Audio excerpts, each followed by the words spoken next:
यार आपके साथ कभी लाइफ में ऐसा हुआ है कि आप किसी प्रोजेक्ट पर काम कर रहे हो या फिर आप किसी डील पर काम कर रहे हो या फिर आप किसी चीज़ पर काम कर रहे हो जिसमें आप पूरा अपना खून पसीना पैसा वक्त सब लगाकर पूरा 100% फोकस के साथ आप उसके ऊपर काम कर रहे हो, पर वो चीज़ हो नहीं पाती या फिर वो डील आपके हाथ से निकल कर चली जाती है और आपको बहुत बुरा लगता है। आई एम श्योर ऐसा हुआ होगा आपके साथ।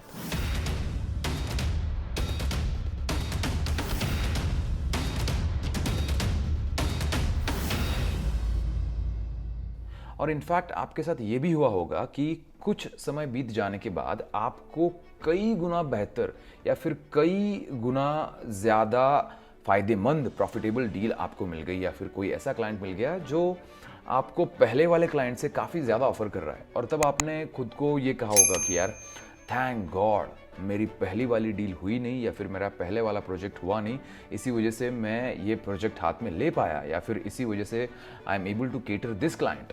आई एम श्योर हुआ होगा आपके साथ। कहावत है ना कि whatever happens happens for the best. पर हम लोग ये चीज़ भूल जाते हैं, हम लोग उस मोमेंट में इतने एनग्रोस्ड हो जाते हैं कि हम लोग खुद को कोसने लगते हैं, हम लोग अपनी किस्मत को कोसने लगते हैं, हम लोग अब उस वक्त को कोसने लगते हैं कि यार मेरा तो टाइम ही खराब चल रहा है, यार मेरी तो किस्मत ही खराब है, यार मैं कितना अनलकी हूँ। ऐसा हुआ होगा आपके साथ। ये वीडियो बनाने का मेरा मकसद आज का यही है कि मुझे वो चीज़ हम सब के लिए रीइंफोर्स करनी है फिर से कि भाई नो मैटर आपके साथ इस वक्त क्या चल रहा है या फिर आपका कितना नुकसान हो रहा है, आगे चलकर see what ever happens happens for the best. मेरे लाइफ में ऐसे 5 सिनेरियोज है या फिर मेरे लाइफ में ऐसे 5 फेलियर्स है जिनका मैं इतना ग्रेटफुल हूँ कि अगर वो चीज़ें उस वक्त हो गई होती तो मेरी लाइफ आज कुछ और होती। उस वक्त वो चीज़ें हुई नहीं, इसीलिए I had to struggle a little bit more, पर उसका फल जो है मुझे 10 गुना बेहतर मिला। सबसे पहला किस्सा यार, मुझे बुलेट लेनी, like literally I am very fond of bikes and I think 2013-2014 मुझे बुलेट लेनी थी। ओके और मैंने सब कुछ करके देख लिया यार। मैंने बैंक से लोन लेने की कोशिश करी, मैंने घर वालों से, मेरे मॉम डैड से पैसे मांगने की कोशिश करी। नो मैटर मैं क्या कोशिश करूँ, मुझे वो पैसों का इंतज़ाम हो नहीं पाया और मुझे बुलेट नहीं मिल पाई। और उस समय मुझे इतना दुख हुआ इस बात का, क्योंकि आई डोंट नो यार, for some reason I was very attached. पर आगे चलकर in just within next 2 years I could afford to spend more than 22 lakh rupees on 2 super bikes। अगर उस वक्त मुझे बुलेट मिल गई होती तो मे भी ये पॉसिबल नहीं हुआ होता। That inspired me to work even more harder and get even more better bikes. So I think मैंने यार अपने लाइफ में आज तक 3 सबसे बढ़िया बाइक ली होंगी और बुलेट के कंपैरिजन में वो बाइक्स 10-20 गुना बेहतर है। सेकेंड सिनारियो जो है वो है failure to pass American council on exercise. It's a certification. मेरे जितने भी पर्सनल ट्रेनर दोस्त यहाँ पर है, वो जो लोग वीडियो देख रहे हैं उनको तो पता ही होगा कि what is ACE. ACE was a very reputed course back then. मुझे भी उस समय भूत सवार था कि यार ये मुझे सर्टिफिकेशन करना ही है और मुझे इंडिया से बाहर काम करना है। और ये कब था? 2012। ओके मतलब मैं तब से कोशिश कर रहा था इंडिया से बाहर जाने की और काम करने की। मैंने literally I took money from my friends because that time the course fee was about 50,000 rupees in 2012। तो मैंने ये सारा पैसा बाहर से उठाया था और मैंने जब मेरा एग्ज़ाम नज़दीक आ गया था तब अबाउट 1 महीने का छुट्टी, literally I took off for 1 month to practice for this exam. मेरी इंग्लिश इतनी ख़राब थी उस वक्त, इतनी ख़राब थी कि आप यार यकीन नहीं करोगे। और I was literally what I was doing, मैं रट्टा मार मार के वो एग्ज़ाम के लिए प्रैक्टिस कर रहा था, रट्टा मार मार के। और मैंने इतना रट्टा मारा था कि मुझे इतना कॉन्फिडेंस आ गया था कि यार ये एग्ज़ाम तो मैं पास करूँगा ही करूँगा। और मैंने पढ़ाई की। एग्ज़ाम था मुंबई में, मैं मुंबई गया एग्ज़ाम देने के लिए एंड एग्ज़ाम दिया and I came out of the classroom और that exam centre like a winner कि यार ये तो बस पास होना ही है। और आई थिंक तकरीबन 1-1.5 month के बाद उसका रिजल्ट आया एंड यार उसमें तो लिखा था कि यार मैं फेल हो गया। मेरा इतना दिमाग ख़राब हो गया था क्योंकि मैंने इतनी मेहनत करी थी उसके लिए and I was bloody over confident कि मैं ये एग्ज़ाम पास करूँगा ही करूँगा। 20 मार्क्स से लिटरली एग्ज़ाम का पासिंग था कुछ तो 500 मार्क्स का कंप्लीट 800 मार्क्स का एग्ज़ाम होता है और 20 मार्क्स से 480 मार्क्स आ गए मुझे, मैं फेल हो गया। And I am so grateful that कि मैं वो उस एग्ज़ाम में फेल हो गया। एंड उस फेलियर की वजह से मैंने अपने लाइफ में कुछ बेहतरीन डिसीजंस लिए। And I am so thankful कि I am still connected to KLU school of fitness sciences. अगर मैं एस कर लेता तो आई डोंट थिंक मैं स्कूल वापस जाता और मैं खुद को फिर से अपडेट करता, और उसकी वजह से जो भी आज हुआ है वो आज हो पाता। तीसरा किस्सा यार, 2013 में मेरे सर पे भूत सवार था जिम सेटअप डालने का या फिर खुद का जिम डालने का। पुणे में मुझे ये करना था बोट क्लब एरिया, जो कि it's a very high profile area in Pune, और it's kind of surrounded by KP and Viman Nagar and everything. So I was like चलो इस अगर एरिया में हम जिम डालेंगे तो बहुत फ़ायदा होगा। एंड फिर मेरे साथ और एक दोस्त था, और उसने और मैंने ठान ली कि यार करेंगे ही करेंगे। तो हमने प्रोजेक्ट रिपोर्ट बनाई और बैंक के पास लोन के लिए अप्लाई किया। बैंक ने तो बोला यार पागल हो गया तुम लोगों को, इतना लोन हम लोग क्यों देंगे, क्योंकि हम लोग तब लोन मांग रहे थे 2 करोड़ का। कैन यू बिलीव, 2 करोड़ का लोन हम लोग मांग रहे थे 2013 में। फॉर सम रीज़न वो लोन पास नहीं हो पाया। फिर हमने ढूंढा एक प्राइवेट इन्वेस्टर। अभी ये private investor, he was going to charge us little bit extra more than bank, and he was going to invest in our project, and for some reason वो project नहीं हो पाया।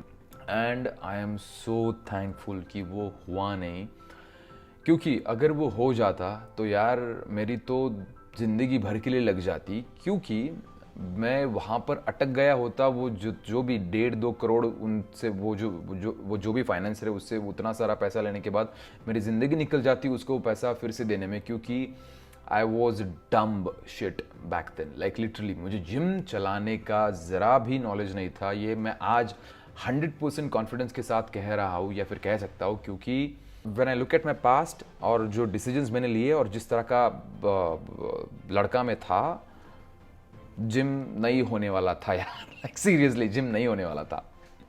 चौथा किस्सा या फिर फोर्थ फेलियर वाज, मैंने ये चीज़ काफ़ी लोगों को बताई नहीं है यार, ये तो मेरे लाइफ का एपिक फेलियर है। And I am grateful, like literally grateful कि वो हो नहीं पाया। मैं दुबई आया था 2018 में, याद है मैंने आपको बताया मेरे सारे वीडियोस में। और ये हुआ था मेरे जाने के दिन पर, मतलब मेरा 2 घंटे में फ़्लाइट है और 2 घंटे पहले ये सब हो रहा है। ओके, तो मैं यहाँ पर आने के बाद मैं लोगों के साथ नेटवर्क कर रहा था। एंड यहाँ पर एक फिटनेस एकेडमी, मैं नाम नहीं लूँगा उनका, तो somehow I got in touch with those people, और उनसे मेरी मुलाकात हो गई, मैं जाके मिला उनसे, and they offered me job. Okay, they offered me job. I mean, yes, आप लोग सही सुन रहे हो। उन लोगों ने, मेरी फ़्लाइट 2-3 घंटे में है, मैं अपने वीडियोग्राफर दोस्त संकेत के साथ वहाँ पर उनसे मिलने के लिए गया हूँ। And what I am hearing is work with us. Okay, आप, उनका ये कहना था कि जो आप अभी कर रहे हो वही करो। आप हर मंथ में 15-20 दिन के बाद आप जो दुबई का आप चक्कर लगा रहे हो वो लगाओ, और साथ ही में आप हमारे एकेडमी पर भी एज अ मास्टर ट्रेनर काम करो। Okay, and this was completely unexpected. मेरे पैरों के नीचे की ज़मीन निकल गई थी ये सुन के कि मैं सिर्फ इन लोगों को हाय हेलो करने के लिए गया और इन लोगों ने मुझे जॉब ऑफर करी। यार मतलब मेरे तो दिमाग में यार लड्डू क्या यार पटाखे फूट रहे थे लिटरली। मैं बहुत खुश था। एंड थैंक गॉड कि मैंने उस वक्त वो चीज़ सोशल मीडिया पे नहीं डाली, नहीं तो कितना मुंह पे गिरता मैं। हुआ क्या, वो जो बंदी थी, हस्बैंड वाइफ थे, वो जो बंदी थी उसने कहा कि सागर वंस यू गो बैक आपका सीवी और ये सब कुछ, वो फिरंग बंदी थी, ओके, फॉरेनर थी। उसने बोला कि सागर आपका जो भी सीवी वगैरह है आप सब मुझे भेज दो and we will continue our discussion on via email. उसने मुझे व्हाट्सएप पर कुछ भेजने के लिए बोला था उसने, तो व्हाट्सएप पर भेज दिया। उसके बाद मैंने उसको मेल की, पहली मेल का तो आंसर नहीं आया। मैं रुका, चलो बोला 4 दिन रुकते हैं। चौथे दिन बाद मैंने फिर से एक बारी मेल करी, आंसर नहीं आया। मैंने बोला यार होगी, बिजी होगी। तीसरी मेल करी मैंने 7-8 दिन बाद। लिटरली मेरी जान इधर ऊपर नीचे हो रही है, क्योंकि it's a big thing man. It was gonna change the course of my life in 2018। It was a big thing for me and it's still a big thing for me right now as well. जब भी मैं ये चीज़ सोचता हूँ I become like very restless वो सुन के, वो सोच के। तो यार 3 ईमेल कर दिए, बात नहीं कर रही है बंदी, बात नहीं कर रही है। मेरा तो फ्रस्ट्रेशन से दिमाग फटा पड़ रहा था, क्योंकि ध्यान नहीं लग रहा था यार काम पे, क्योंकि मुझे तो सिर्फ ये दिख रहा था मैं दुबई जाऊंगा, दुबई जाऊंगा, दुबई जाऊंगा, पर किधर मैडम रिप्लाई करे, तब रिप्लाई कहाँ आ रहा है मैडम का। एंड फाइनली मैंने मेरे मेंटोर को बोल दिया, सर ये ऐसा ऐसा हो रहा है, ऐसा ऐसा चल रहा है। तो उन्होंने मुझसे कहा कि सागर एक आखिरी बार उनको बोल दे, और उसके बाद अगर रिप्लाई नहीं आता है तो भाई तू चुप हो जा। मैंने वही किया। आफ्टर 5th और 6th email I stopped going after that particular thing. So I am so grateful कि वो चीज़ नहीं हो पाई, या फिर वो जॉब मुझे नहीं मिला, क्योंकि मैं आज जितना कॉन्फिडेंट हूँ अपने काम को लेकर, या फिर मैं आज जितना कुछ मेरे पास नॉलेज है, ऐसा नहीं कि मेरे पास दुनिया का पूरा नॉलेज है, पर मैं आज मुझे जितनी चीज़ें पता है उससे कई कम चीज़ें मुझे उस 2 साल पहले पता थी। Okay, and today I am connected to a much bigger brand, और I have a much bigger platform to grow in UAE। और अगर मैं वो जॉब मुझे मिल गई होती तो आई डोंट थिंक कि मेरा नेटवर्क इतना स्ट्रांग बना होता। आई मीन अभी the kind of work I am doing, the kind of people I am meeting, the kind of people I am having interaction with is absolutely mind blowing. 5th thing, 5वीं thing यार, 5वीं चीज है ना, it was a breakup. So it's a failure, alright, it's a failure in terms of a relationship. और उस breakup ने मुझे लाइफ, मेरी आंखें खोल दी उस ब्रेकअप ने। ऐसे में बड़ा सख्त लौंडा हूं। ओके, देखो प्यार 2 चीजें करता है, या तो प्यार आपको या तो बहुत ऊपर लेके जाता है, तो फिर वो बहुत नीचे लेके आता है। मेरे केस में उस प्यार ने मुझे काफी नीचे खींच लिया। मैं प्यार को नहीं कोस रहा हूँ, मैं कहने की कोशिश ये कर रहा हूँ कि जब मैं उस फेज में था, मैं काम ठीक से नहीं कर रहा था, मेरा परफॉर्मेंस लोवेस्ट था। मेरे लिटरली मेरा जिम के managers they were concern about me कि सागर तुझे क्या हो गया, because I was in love man, I was madly in love. मैं पागल हो चुका था लिटरली, क्योंकि आई wasn't paying attention to my clients, I was paying attention to my studies, I wasn't paying attention to my own workouts, and दिन रात मैं माला जप रहा था, वो जो भी कोई भी थी उसकी, दिन रात literally. And it was a really dumb phase. मैंने लाइफ में सबसे किया होगा कभी तो मैंने तब किया था। एंड फॉर सम रीजन वो ब्रेकअप हो गया, एंड उस ब्रेकअप ने मेरी जो आंखें खोली, मेरा एक्चुअल ग्रोथ शुरू हुआ उस ब्रेकअप के बाद, क्योंकि